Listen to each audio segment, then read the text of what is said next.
I burnt over 2 billion tokens and spent $2,000 to one-shot 3 different apps with 3 different models to see which one is the king of app development. I made the AI go through the whole process from ideation to development to production, including autonomous testing, validation, debugging, and everything in between. I'll start by showing you guys exactly how I prompted the AI, and then we move on to the actual applications to compare them, and then we'll go through the metrics like lines of code, code quality, time it took, and cost, of course. So that by the end of this video, you'll know exactly which model to use to one-shot your own apps. There are tons of things that I learned from this experiment, and I cannot wait to share them with you. Let's get started.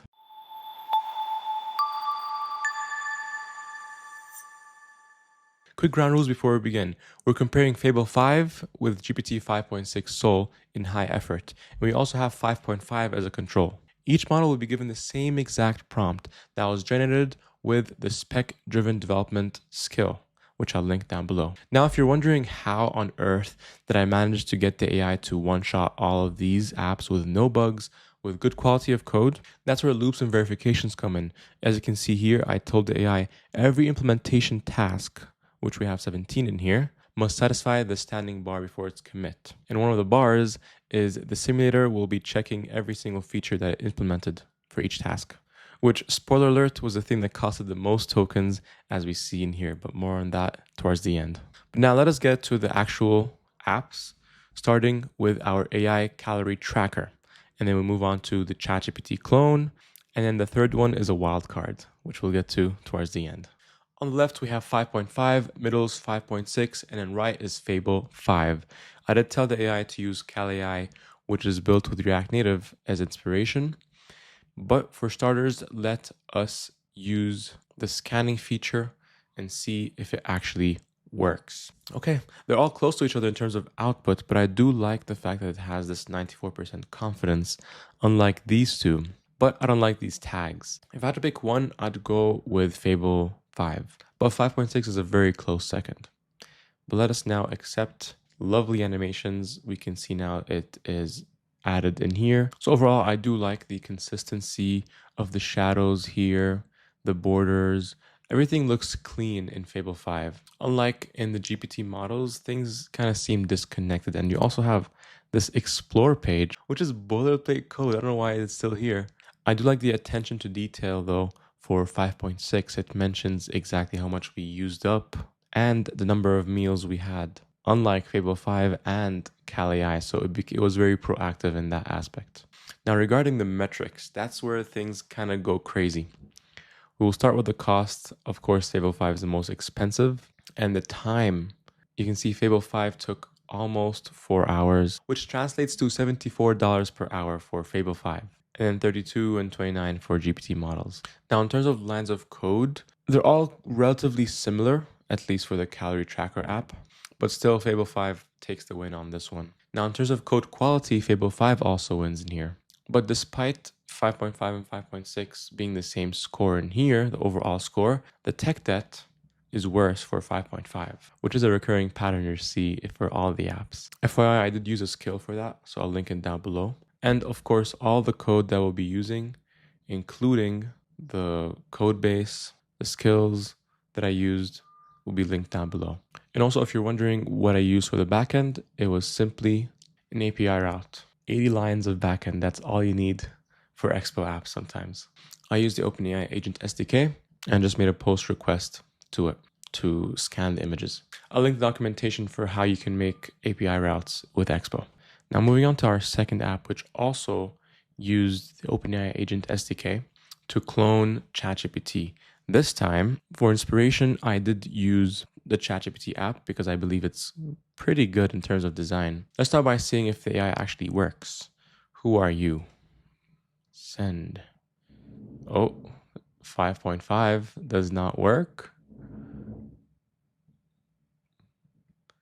And streaming works, that's good. So they all work except 5.5.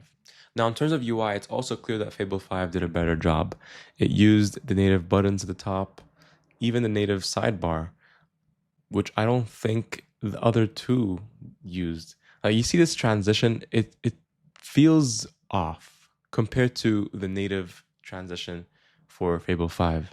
We have also the model selection. Yeah, I don't like that. And the metrics, kind of the same story where Fable 5 is the fastest and wrote the least amount of code. Almost half the lines of code and half the time. And the quality, same thing, which is very interesting. But I think it will become even more interesting once we move on to our second app. But before that, let me quickly showcase the backend as well. We are also using API routes with Expo. 60 lines only for this whole chat app, which is crazy. And it's also using the OpenAI Agent SDK. Finally, we will be demoing Twilight, which is a sleep tracker built with SwiftUI. But I wanted to try and see, will it be able to one-shot a full code-based rewrite from SwiftUI to Expo and React Native? From the get-go, you can see which one is the obvious winner in here. But let's see, did it get the live activities right? So if we go to sleep, we close the app. Nice. That's exactly how it's supposed to look like. Just like that. What about 5.6? Okay, it did take extra space, which I ideally wouldn't want, but it did get it right.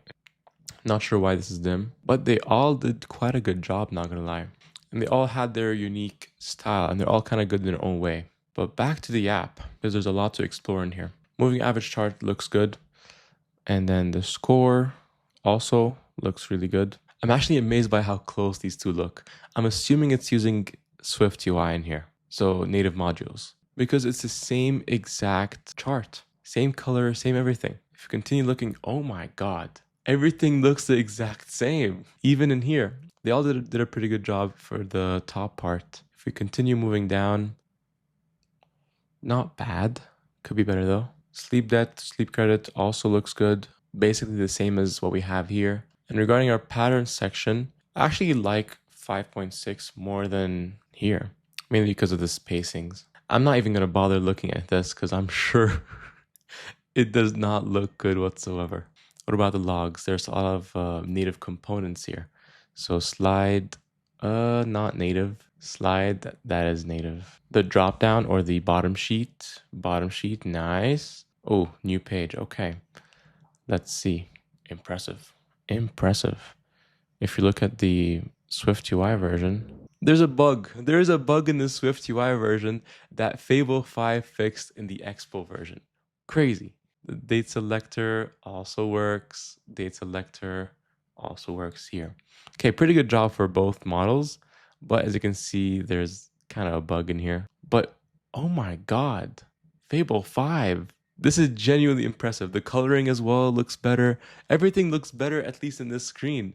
And it's a bottom sheet that is native. Finally, the settings. These don't work. Do these work? Yep, they do. Theme, we have also this amethyst colored theme that looks basically also the same as our actual SwiftUI app. You know, I was going to make a video converting the SwiftUI app to Expo UI, but there's nothing left to do. It one-shotted this whole thing. Now, regarding the metrics, that's a whole other story. Because even though it took 3 hours and a half, it costed $163 per hour. In other words, $500 to build this app. And also, I don't know why, but it took 5.6 Sol 13 and a half hours. Maybe it got stuck in some loop, validating something, checking something. Probably the live activities validation probably took a long time. Code quality, also Fable 5 wins in here. But Sol is very close this time. This is the craziest metric here. So we saw this whole slop. Even the native tab bar, it tried to make its own native tab bar instead of just using the actual liquid glass one. And as you see here, the tech debt is worst inside 5.5. So I will say 5.6 is doing a really good job. It's getting closer to Fable 5, but Fable 5 is still the best in terms of code quality, UI quality. The only thing that 5.6 wins in here is the efficiency and cost.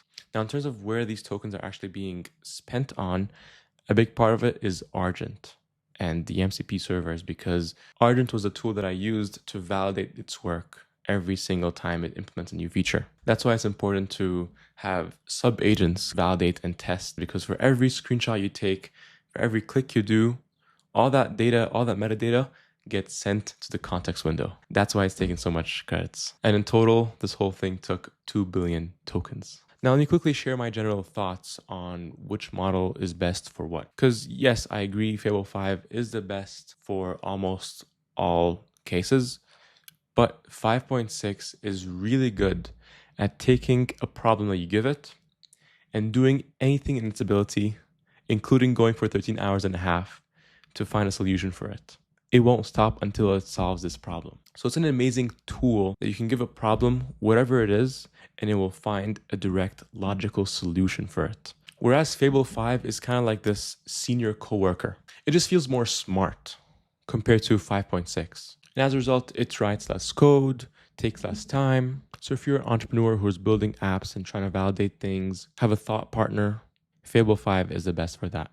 If you're a builder who's looking to automate a lot of things, including computer use, 5.6 is amazing at that. I could have used computer use instead of Argent potentially. That could be a later video comparing these validation tools. Let me know in the comments if that excites you. So I personally use both for different use cases, but my go-to for non-technical things is Fable 5, and my go-to for like quick technical tasks, like write me a script or build me this simple feature, I go with 5.6. But if it's something bigger, like a whole PR, I go with Fable 5 mainly because the quality of code is much better, as we saw here. So yeah, that is all for today. But do let me know in the comments. Do you agree with what I said? Disagree? And let me know what future videos you'd like to see regarding AI. Should we also compare Kimi? I was looking forward to creating a video going through a tutorial on how to convert a SwiftUI app to Expo. But seems like we don't need that anymore because AI can just one-shot it if you have the right tools. For that, you can check out this video